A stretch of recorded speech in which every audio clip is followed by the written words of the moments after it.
નમસ્કાર, હું પંડ્યા આરતી. આપ જોઈ રહ્યા છો spark today news. Akhil Bharatiya પૂર્વ સૈનિક સેવા પરિષદ દ્વારા આવતીકાલે ફિલ્ડ માર્શલ માનેક શાહનું મૂર્તિ અનાવરણ થવાનું છે. ત્યારે તેની વિશેષ માહિતી માટે અમૃતલાલ મકવાણાજી, lieutenant colonel Amritlal Makwana Spark Today ન્યૂઝના સ્ટુડિયોમાં હાજર છે. ત્યારે તેમની વિશેષ જાણકારી માટે આપણે એમના સાથે જ વાત કરીએ. સર, આવતીકાલે મૂર્તિનું અનાવરણ છે, તો તેના વિશે તમે વિશેષ માહિતી આપો. શું કહેશો? सर्वप्रथम मैं स्पार्क टुडे न्यूज़ चैनल का आभारी हूँ। कल जो होने वाला है ये पूरे भारत के लिए सबसे बड़े गौरव की बात है, पूरे गुजरात के लिए सबसे बड़े गौरव की बात है। कारण कि कल 8 सितंबर को जीपीओ सर्कल के ब्रिज के नीचे SHFJ field marshal Manek Shah. अब आपके दिमाग में सवाल आएगा कि इतना लंबा नाम क्या है, तो सबसे पहले शायद हमें इनके नाम के बारे में जानकारी होनी चाहिए। तो इनका जो नाम है वो शमशेर जी, होर्मस जी, फ्राम जी, जमशेद जी मानेक शाह नाम है।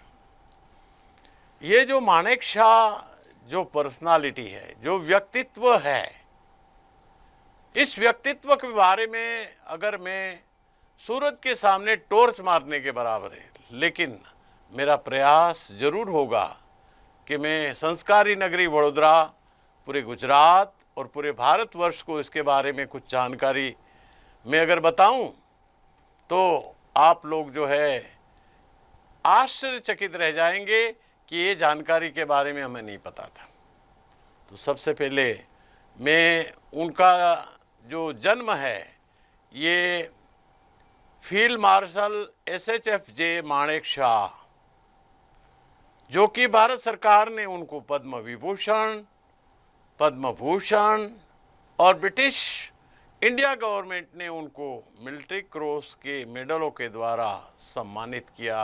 सम्मानित व्यक्ति है जिन्होंने अपनी सेवा काल के दौरान 40 वर्ष सेना के अंदर असाधारण कार्य किया है, जिन्होंने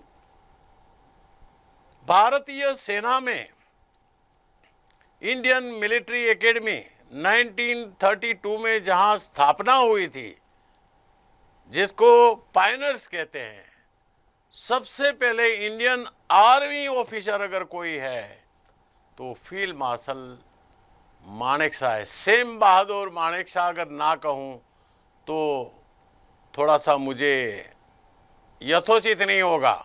तो वो सेम बहादुर मानेक शाह, जिन्होंने आज तक इंडियन आर्मी में पांच युद्ध लड़ने वाला योद्धा वीर अगर कोई है तो वो है सेम बहादुर फील्ड मार्शल मानेक शाह, जिन्होंने 1939 से लेकर के 1945 तक, अभी थोड़ी देर पहले मैंने आपको बताया था कि इनका जन्म वलसाड डिस्ट्रिक्ट के अंदर हुआ था। उनके फादर और पूरा परिवार गुजरात के वलसाड सिटी के अंदर रहते थे। पिताजी पेशे में डॉक्टर थे, तो उन्होंने डिसाइड किया कि हम जो है, भारत उस समय आज़ाद नहीं हुआ था, तो उन्होंने डिसाइड किया तो हम लाहौर में जाकर के बसेंगे। लेकिन किसी कारण से वो अमृतसर में रुके। अमृतसर में उन्होंने फील्ड मार्शल मानेक शाह की जो प्रारंभिक पढ़ाई है वहाँ पे उनकी शुरुआत हुई, और इसके बाद नामी ग्रामी कॉलेज और हायर सेकेंडरी स्कूल अगर कहें तो शेरवुड कॉलेज नैनीताल के अंदर उन्होंने पूरी पढ़ाई करी। होर्मुस जी के परिवार के अंदर 4 लड़के और 2 लड़के का जन्म हुआ था। 2 बड़े लड़के जो है फली, जैन, ये इनके मानेक शाह के 2 बड़े भाई थे, जो इंजीनियर होकर के विदेश में सेवा प्रदान करी। इसके बाद उसका जो छोटा भाई है जिसका नाम था जिमी, जिमी ने रॉयल इंडियन एयरफोर्स ज्वाइन करी। रॉयल इंडियन एयरफोर्स इसलिए मैं बोल रहा हूं कि ये आज़ादी के पहले की बात है। आज़ादी के बाद ये रॉयल निकल करके इंडियन एयरफोर्स बना है, तो उससे पहले उन्होंने रॉयल इंडियन एयरफोर्स ज्वाइन करी। और उनकी दो सिस्टर थी, एक का नाम था शेरू और दूसरे का नाम था शीला। इन दोनों ने टीचर बन करके, ये दोनों उनकी बड़ी बहनें थी। तो ये पूरा परिवार के अंदर अगर मैं कहूँ तो दो बड़े भाई, दो बड़ी बहन, एक छोटा भाई। छोटे भाई से बड़ा यानी कि सेकंड नंबर का सेम बहादुर थे और वो पढ़ाई में इतना इंटेलिजेंट थे। उन्हें देखा कि पेशे में मेरे पिताजी डॉक्टर है तो खुद डॉक्टर बनना चाहते थे, लेकिन पिताजी ने कहा कि अभी आप बहुत छोटे हैं। उनके दोनों बड़े भाई लंदन में अभ्यास कर रहे थे इंजीनियरिंग का और इसके बाद में वहीं वो स्थायी हो गए। तो उन्होंने भी जिद करी कि मुझे लंदन जाना है। तो उन्होंने कहा कि आप बहुत छोटे हैं अभी। तो पिताजी ने जब उनकी बात नहीं मानी तो गुस्से में आकर के उन्होंने यूपीएससी की तैयारी करी और आर्मी के अंदर 1932 में उन्हें इंडियन मिलिट्री एकेडमी देहरादून में 40 स्टूडेंट ने अप्लाई किया था। उसमें सर्वप्रथम नंबर पे अगर कोई पर्सनालिटी पर्सन आया है तो फील्ड मार्शल मानेकशॉ था। उन्होंने ये तय किया और वहाँ पे 2 साल की ट्रेनिंग के पश्चात 4 फरवरी 1934 को 4th बटालियन 12 फ्रंटियर फोर्स के अंदर उनका पोस्टिंग हो गया।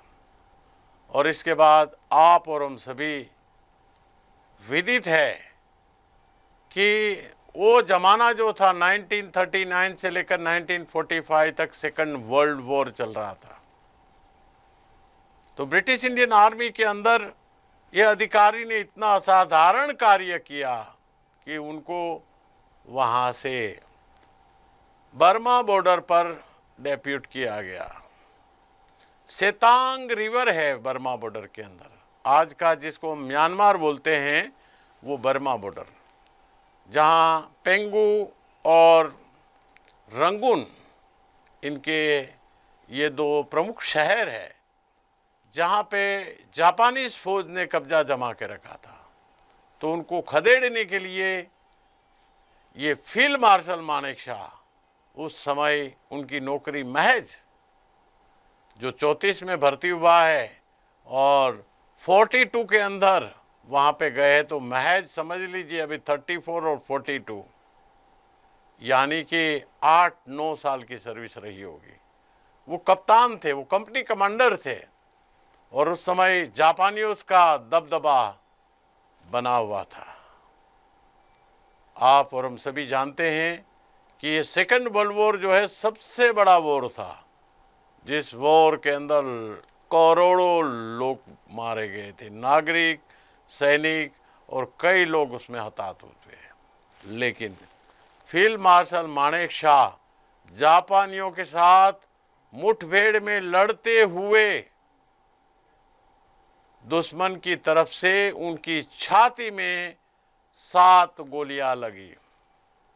2 उनके लीवर में लगी, 2 उनकी किडनी में लगी, 2 उनकी लंग्स में लगी, 1 उसकी इंटेस्टाइन में लगी। 7 गोलियां लगने के बावजूद ये बहादुर सैनिक कि मुझे कुछ नहीं हुआ, I am okay, no problem at all. Red cross की गाड़ी आई और उनको ले जा करके उनका ट्रीटमेंट के लिए जब भेजा गया तो ऑस्ट्रेलियन सर्जन था, उन्होंने जैसे देखा कि जिनके शरीर में 7 गोलियां लगी हो, मैं उसको बचा नहीं पाऊंगा, उसने हाथ खड़े कर दिए, लेकिन उनसे रहा नहीं गया। ये बहादुर सैनिक ने बोला, उनको जब पूछा गया कि आपको क्या हुआ है, तो उनको उन्होंने जवाब दिया। वो जवाब देने में हाजिर जवाबी था बिरबल की तरह। जवाब ये दिया उन्होंने कि मुझे किसी खच्चर ने पीछे से लात मारी है। ये जो ऑस्ट्रेलियन सर्जन था वो हंसने लगा कि खच्चर ने लात मारी, जिसके सीने में 7-7 गोलियां लगी हो, और खच्चर ने लात मारी है। उन्होंने बोला नहीं, मैं उनको ऑपरेट करूंगा। और उन्होंने डे नाइट लगा करके, उनकी किडनी में 2 गोलियां लगी थी, उनके लीवर में 2 गोलियां लगी थी, उनके लंग्स में 2 गोलियां लगी थी, एक इंटेस्टाइन में जो गोली लगी थी, वो तमाम 7 गोलियों को निकाल करके उनको जीवित किया। कोई चांस नहीं था बचने के लिए। लेकिन जो इंसान इतिहास रचने वाला होता है, उनको ऊपर से परमात्मा भी मदद करता है। इतने बड़े हमारे बहादुर जो सैनिक थे, उस समय के general officer commanding of British Indian army, उन्होंने अपने चेस्ट में लगा हुआ मिलिट्री क्रॉस निकाल करके इस जाबाज, इस बहादुर कप्तान यानी कि कंपनी कमांडर के सीने में लगा दिया कि आप इसके लिए हकदार हो। 1942 के अंदर इनको ये जो तमगा है, ये जो अवार्ड है, उनकी छाती में लगा है। 1942 के अंदर सबसे पहला ब्रिटिश इंडियन आर्मी का अगर कोई ऑफिसर है तो वो मानेकशॉ था, सेम मानेकशॉ, सेम बहादुर मानेकशॉ। तो ऐसे इंसान ने जो कारनामे करके दिखाए हैं, ये सारे अद्भुत कारनामे थे। इसके बाद ये तो हुआ विश्व युद्ध का पहला चैप्टर। दूसरा चैप्टर जब शुरू होने लगा 1947-48, उससे पहले इनको वीरता पुरस्कार प्रदान ब्रिटिश इंडियन आर्मी की तरफ से 1942 में मिला। और इसके बाद 44 के अंदर उन्होंने 9 years service, long service medal प्राप्त किया। और 47 के अंदर 1947-49 पार्टीशन ऑफ इंडिया, जो युद्ध चला 1 साल 2 महीना और 2 दिन, ये जो 2 हफ्ते और 2 दिन जो युद्ध चला था, इस युद्ध के दौरान भी फील्ड मार्शल मानेकशॉ ने, मैं फील्ड मार्शल इसलिए बोल रहा हूँ कि उस समय वो फील्ड मार्शल मानेकशॉ नहीं थे, वो कप्तान या मेजर रैंक होगा उस समय, लेकिन उन्होंने अहम भूमिका निभाई कि जब कबायलियों ने कश्मीर के ऊपर हमला किया तो उस दौरान उन्होंने निडरता पूर्वक, बहादुरी पूर्वक जो कार्य किया, जिसकी बदौलत भारत 2/3 ऑफ कश्मीर को बचा पाया। और 1/3 कश्मीर जो है POJK या PO के नाम से, आज़ाद कश्मीर के नाम से जाना गया। इसके बाद तीसरी जो लड़ाई हुई वो 1962 की लड़ाई थी। ये लड़ाई बहुत कम समय के लिए लड़ी गई थी, यानी कि ऑलमोस्ट यूं कहा जाए कि अक्टूबर में शुरू हुई और नवंबर में ख़त्म हो गई। 1 महीना के करीब ये लड़ाई चली थी। लेकिन चाइना और भारत के बीच की जो दुर्गम चोटी थी, जिस चोटी के अंदर भारत का सर्वप्रथम लेफ्टिनेंट कर्नल अगर कोई है तो फील्ड मार्शल मानेकशॉ था, और उनको ये सारी जिम्मेदारी दी गई थी इनके बारे में। ये जब अचानक युद्ध हो गया, हिंदी चीनी भाई भाई, नेहरू का जो स्लोगन था, वो स्लोगन यूँ समझो कि बर्बाद हो गया, और चाइना ने अचानक अटैक कर दिया, हमें तैयार होने का मौका भी नहीं दिया, और हमें उस युद्ध के अंदर हार स्वीकार करनी पड़ी। लेकिन फील्ड मार्शल मानेकशॉ किसी भी चीज़ को हार मानने के लिए तैयार नहीं है। हार में भी जीत है। वो जो पोस्ट है, सारी जगह हम पीछे हटना पड़ा, लेकिन फील्ड मार्शल मानेकशॉ अपनी पोस्ट के ऊपर 14 से 15 दिन तक वहाँ पे टिके रहे।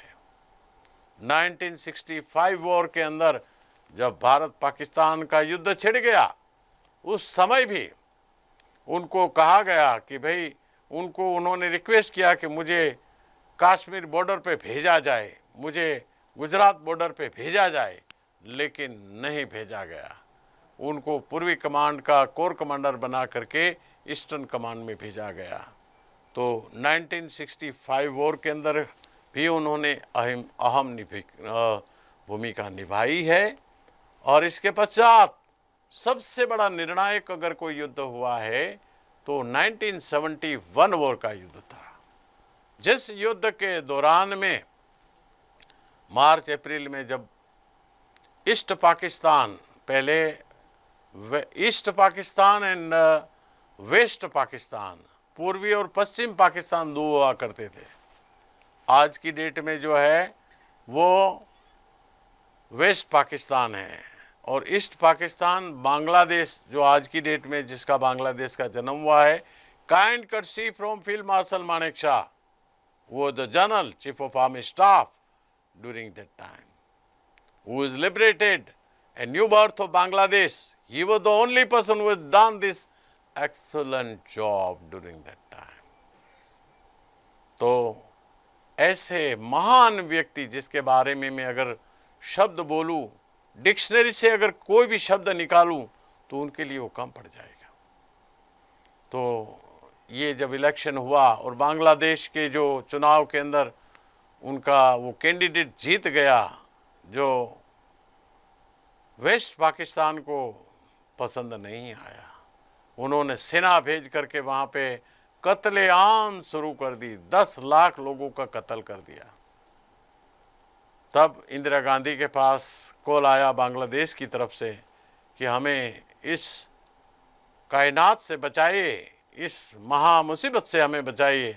तब इंदिरा गांधी ने हुक्म दिया फील्ड मार्शल मानेक शाह को। उस समय 8 जुलाई 1969 में उन्होंने चीफ ऑफ आर्मी स्टाफ का कार्यभार संभाला था। इंदिरा गांधी की सरकार में जब वो प्रमुख बन करके आए तो उनको ऑफिस में बुलाया कि मानेक शाह, आप लड़ाई लड़ने के लिए तैयार हैं? तब उन्होंने कहा कि I am always ready for war sweety. वो इंदिरा गांधी को, प्रधानमंत्री को भी स्वीटी बोल करके एड्रेस करते थे। ऐसे हमारे महान, बोल्ड जिसको कहा जाए, जिनके शब्दों में इतना वजन होता था, तो ऐसे महान नेता ने उनको स्ट्रेट अवे बोल दिया हमारी आर्मी हमेशा के लिए रेडी है। लेकिन ये जो समय है अप्रैल का महीना, ये लड़ाई के लिए महीना नहीं है। अगर आपने फोर्सफुली हमें हुक्म दे दिया कि लड़ाई करो, हम लड़ाई जरूर करेंगे, लेकिन आपको विजय प्राप्त नहीं होगा।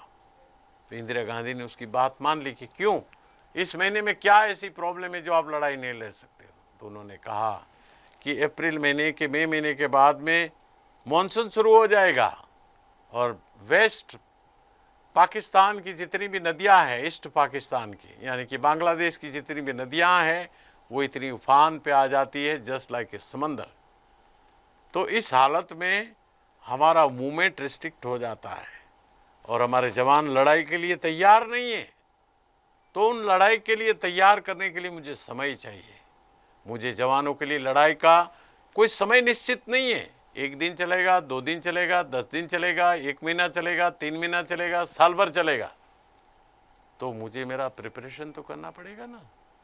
विदाउट प्रिपरेशन में लड़ाई कैसे लड़ सकता हूं? तो उन्होंने श्रीमती इंदिरा गांधी से रिक्वेस्ट किया कि मुझे कुछ समय प्रदान किया जाए, मुझे 6 महीने का समय दीजिए, मैं अपनी सेना को मोटिवेट करूंगा, अपनी सेना को, उनका मनोबल को मजबूत करूंगा और जितने भी आर्मिनेशन है, आर्म्स हैं और जितने भी रिकन्सेंस करना है, वो सारी चीज़ें मैं तैयार करके मैं आपको बताऊंगा कि लड़ाई कब करनी है। इंदिरा गांधी ने फील्ड मार्शल मानेक शाह की इस बात को स्वीकार कर लिया और इसके बाद वो दिन आया 3 दिसंबर 1971। उस समय इनकी योजना के मुताबिक ईस्ट पाकिस्तान ढाका के अंदर हमला हुआ और उससे पहले उन्होंने दुश्मन देश की तमाम कमियों का जायजा ले लिया था, हमारे खुफिया भेज करके कि उनके पास क्या हथियार है, उनके पास क्या अमनेशन है, क्या राशन है, कितने दिन तक चल सकता है, ये सारी जानकारी पहले ही प्राप्त कर ली गई थी। और अचानक धावा बोल दिया और उस धावे के अंदर 10 दिन के अंदर पाकिस्तान की कमर तोड़ दी गई। और इसके बाद फील्ड मार्शल मानेकशॉ ने, यानी कि तत्कालीन chief of army staff Manekshaw ने, पाकिस्तान के जो याहिया खान है, वो उस समय का जनरल था। आप दर्शकों को आपकी जानकारी के लिए बता दूं, एक रोचक उनके लिए एक वाकया है कि 1947 से पहले जब भारत का विभाजन नहीं हुआ था तो याहिया खान और ये मानेकशॉ दोनों आर्मी हेडक्वार्टर दिल्ली के अंदर एक साथ नौकरी कर रहे थे। तो जब नौकरी करते करते 1947 का समय आ गया और भारत का विभाजन हो गया, तो उस समय मानेकशॉ के पास एक उस समय की बहुत बड़ी बाइक हुआ करती थी। तो याहिया खान ने बोला कि भी आपकी बाइक मुझे पसंद आ गई है, तो आप ये मुझे दे दीजिए। बोला कितने में दोगे? तो उन्होंने बोला मैं बेचना नहीं चाहता हूँ, लेकिन अब वो जाने लगा कि मैं अभी पाकिस्तान आर्मी के साथ रहूँगा, आप हिंदुस्तान आर्मी के साथ रहिए। तो उस समय उन्होंने 1000 की लागत से उस बाइक को याहिया खान को दे दिया। अब वो समय वापस आ गया। 3 दिसंबर 1971 वॉर में पाकिस्तान की तरफ लड़ाई लड़ने वाला जो चीफ ऑफ आर्मी स्टाफ था वो याहिया खान था, और हिंदुस्तान की आर्मी की तरफ से लड़ाई लड़ने वाला चीफ ऑफ आर्मी स्टाफ वो था सैम मानेकशॉ। जब लड़ाई समाप्त हुई, उन्होंने 10 दिसंबर को अनाउंस किया कि जितने भी पाकिस्तान के सोल्जर्स हैं, मैं अनाउंस करता हूं कि अपने आप को सरेंडर कर दो, नहीं तो सारे युद्ध में मारे जाओगे। 3 दिन का समय मिला। 13 दिसंबर 1971 वॉर का जनरल ए नियाजी उन्होंने सरेंडर पत्र लेकर के आया, और उस समय का हमारा पूर्वी कमांड का जो जनरल था जगजीत सिंह अरोड़ा, उसकी अध्यक्षता के अंदर ये सरेंडर पत्र पर दोनों कमांडरों ने साइन किया और 93,000 प्रिजनर ऑफ वॉर पाकिस्तान के सैनिकों को हिंदुस्तान के कब्जे में लिया। ऐसे हमारे वीर बहादुर फील्ड मार्शल मानेकशॉ थे, और मानेकशॉ को जितनी भी सैल्यूट दी जाए उतनी कम है। ऐसे बहादुर सिपाही ने जो कारनामा करके दिखाया, उन्होंने कहा वो 24 साल तक इंतज़ार करता कि मेरे 1000 रुपया याहिया खान दे देगा, लेकिन मजाक में बोला याहिया खान तूने तो मेरी बाइक का 1000 नहीं दिया, लेकिन मैंने तुम्हारा आधा पाकिस्तान अपने पास ले लिया इंटरेस्ट के साथ। दोनों आपस में हंसने लगे। तो ऐसे हमारे जाबाज जो सिपाही थे जिन्होंने इतना अद्भुत कार्य किया, उनके परिवार के अंदर मैंने आपको बताया कि उनकी 2 सिस्टर थी, मानेकशॉ की दोनों शिक्षिका थी, अध्यापिका थी, और उन्होंने सिल्लो बोडले के साथ उन्होंने शादी करी थी, और उनकी 2 संतानें हुई। एक का नाम शेरू था, और दूसरी जो दोनों बेटियां हुई, उन दोनों बेटियां एक माजा थी और दूसरी जो है बाटली वाला।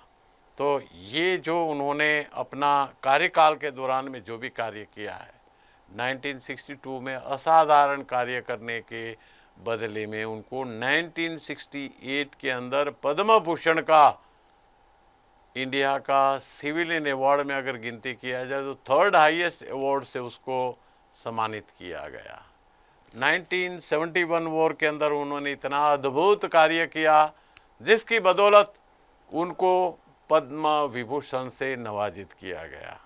और जैसे ही उन्होंने, आपको मैंने दर्शकों को पहले ही बताया था कि 8 जुलाई 1969 के अंदर चीफ ऑफ आर्मी स्टाफ का कार्यभार संभाला था और अपना कार्यकाल पूर्ण करने से पहले या जब फील्ड मार्शल उनको इनायत किया गया 1973 के अंदर, 1 जनवरी 1973 में उनको भारत का सर्वोच्च अवार्ड, सेना का सर्वोच्च अवार्ड अगर माना जाए तो वो है 5 स्टार रैंक।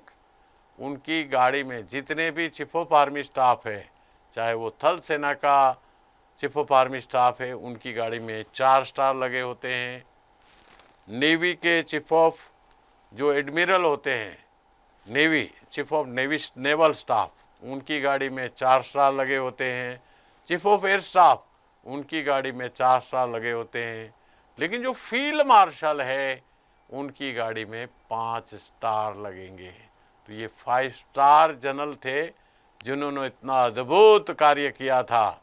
अभी एक और बात मैं बताना चाहूँगा संस्कारी नगरी वडोदरा को, कि ऐसे महान नेता के लिए सर्वप्रथम अगर कोई कार्रवाई की गई है तो 11 सितंबर 2008 के अंदर तत्कालीन मुख्यमंत्री श्री नरेंद्र भाई दामोदर दास मोदी, जो गुजरात के चीफ मिनिस्टर हुआ करते थे, उस समय उन्होंने अहमदाबाद का शिवरंजनी इलाके के अंदर जो एक फ्लाईओवर है, ये फ्लाईओवर फील्ड मार्शल मानेकशॉ के नाम से उन्होंने अर्जित कर दिया। और इन्हीं तत्कालीन मुख्यमंत्री श्री नरेंद्र भाई मोदी के द्वारा जब 16 दिसंबर 2008 के अंदर उन्होंने एक डाक टिकट बनाई, जिस डाक टिकट के अंदर फील्ड मार्शल मानेकशॉ की वर्दी का चित्रण करते हुए तत्कालीन राष्ट्रपति श्रीमती प्रतिभा देवी पाटिल के द्वारा इस डाक टिकट का भी अनावरण किया गया। इसके पश्चात 27 अक्टूबर 2009 में पूना छावनी के अंदर सर्वप्रथम भारत के फील्ड मार्शल मानेकशॉ का स्टैच्यू का अनावरण हुआ पूना के अंदर। और तत्पश्चात भारत के तत्कालीन chief of army staff Vikram Singh, जिनके द्वारा दिल्ली के अंदर फील्ड मार्शल मानेकशॉ ऑडिटोरियम में उनकी प्रतिमा का अनावरण हुआ। ये 2014 में जब भारत के यशस्वी प्रधानमंत्री श्री नरेंद्र मोदी ने टेक ओवर किया तो सर्वप्रथम उन्होंने उनको सम्मान देने के लिए ये कार्य किया। तो आज मैं पूरे गुजरात के लोगों को, दर्शकों को बताना चाहता हूँ, आज पूरे वडोदरा, संस्कारी नगरी वडोदरा के लोगों को बताना चाहता हूँ कि ऐसे अनसंग हीरो जिन्होंने इतने अद्भुत असाधारण कार्य किया है, जिन्होंने 5 युद्धों के अंदर हिस्सा लिया है। सर्वप्रथम 1939 से लेकर 1945 वर्ल्ड वॉर के अंदर, वर्ल्ड वॉर 2 में अद्भुत और असाधारण कार्य किया, जहां उनको मिलिट्री क्रॉस दिया गया था। इसके पश्चात उन्होंने 1947-48 के अंदर हिस्सा लिया और भारत के अंदर उस समय 10 से ज़्यादा गोरखा बटालियन थी, उनका उसको कमांडर नियुक्त किया गया। तो 5 गोरखा रेजिमेंट का हेड बना, फिर 8 गोरखा रेजिमेंट का हेड बना। इसके बाद 167 इन्फेंट्री ब्रिगेड का वो ब्रिगेड कमांडर बने और 26 डिवीज़न के वो GOC-INC कमांडर बने। पूर्वी कमांड एंड पश्चिमी कमांडर के कोर कमांडर भी रहे। और इसके पश्चात मैंने आप लोगों को बताया कि 8 जुलाई 1969 में उन्होंने चीफ ऑफ आर्मी स्टाफ का कार्यभार संभाला। ऐसे महान अद्भुत व्यक्ति के लिए क्या बड़ौदा में, जो कि वो वलसाड़ के रहने वाले हैं, उनके लिए, उनकी यादगारी के लिए, उनके सम्मान के लिए क्या बड़ौदा के अंदर उनका स्मारक नहीं होना चाहिए? क्या उनका स्टेच्यू नहीं होना चाहिए? ये विचार मेरे मन में 3 साल पहले आया था कि 1971 वॉर का जो हीरो है, जो 50 साल सिल्वर जुबली मनाने के लिए तैयारी कर रहे थे, लेकिन किसी एडमिनिस्ट्रेटिव रीजन के कारण मुझे मूर्ति लगाने का, प्रतिमा लगाने का परमिशन नहीं मिला। लेकिन अभी परमिशन मिला है, जिसके कारण कल संस्कारी नगरी वडोदरा को ये जो फील्ड मार्शल मानेकशॉ है, SHFJ, फिर दोबारा मैं अपनी बात पूरी करने से पहले बताऊंगा कि SHFJ क्या है। शमशेर जी, हॉर्मुस जी, फ्राम जी, जमशेद जी, मानेकशॉ, गोरखा बटालियन उन्होंने कमांड करी थी। आज उनको इसलिए गोरखा के नाम से जानते थे। एक जवान से जब उन्होंने पूछा कि आपका नाम क्या है, तो बोला मेरा नाम बहादुर है। तो फिर उन्होंने सामने से सवाल किया कि आपका नाम क्या है? मेरा नाम क्या है? बोला आपका नाम सेम बहादुर है। उस समय से वो सेम बहादुर कहलाने लगे। तो इस प्रकार से ऐसे ऐसे महान नेता को सम्मान देने के लिए हम कल 8 सितंबर को GPO सर्कल के जस्ट सामने इनकी प्रतिमा का अनावरण करने जा रहे हैं। जय हिंद, जय भारत, जय जय गरवी Gujarat. Lieutenant colonel Amritlal Makwana, president Akhil Bharatiya Purva सैनिक सेवा परिषद गुजरात प्रदेश, और तमाम होदेदार और तमाम सभ्यों की मेहनत के द्वारा इस प्रतिमा का अनावरण होने जा रहा है। और VMC ने भी हमें पूरा सहयोग किया है, जिसकी बदौलत आज इस मूर्ति का अनावरण कल होने जा रहा है। Thank you spark today. धन्यवाद। જેમ સરે બતાવ્યું એમ ફિલ્ડ માર્શલ માનેકશા, જે વડોદરાની જનતા કદાચ જ આ બધી માહિતીથી માહિતગાર હશે, સરે ઘણી બધી માહિતી આપણને પહોંચાડી છે। ત્યારે આવતીકાલે મૂર્તિનું અનાવરણ થવા જઈ રહ્યું છે। સરની અધ્યક્ષતામાં મૂર્તિનું અનાવરણ થવાનું છે। ત્યારે સરે ઘણું બધું બતાવ્યું। તેમને ઘણા બધા પુરસ્કાર પણ પ્રાપ્ત થયા છે, પદ્મભૂષણ, પદ્મવિભૂષણ, તેમને ઘણા રેન્ક પણ પ્રાપ્ત થયા છે। ત્યારે સરે આપણને ખૂબ જ માહિતીથી માહિતગાર કર્યા છે। આવતીકાલે મૂર્તિનું અનાવરણ છે, ત્યારે કાર્યક્રમમાં ખાસ મહેમાનો પણ ઉપસ્થિત રહેવાના છે। અને આ બધી માહિતી માટે સર આપની સાથે જોડાયા હતા। ખૂબ ખૂબ આભાર સર આપનો જોડાવા માટે અને માહિતી આપવા માટે। તો કાલે મૂર્તિનું અનાવરણ છે અને તેની માહિતી માટે લેફ્ટનન્ટ કર્નલ અમૃતલાલ મકવાણા જી સર આપની જોડે જોડાયા હતા। કેમેરામેન નિખિલ રાવલ સાથે હું આરતી, સ્પાર્ક ટુડે ન્યૂઝ।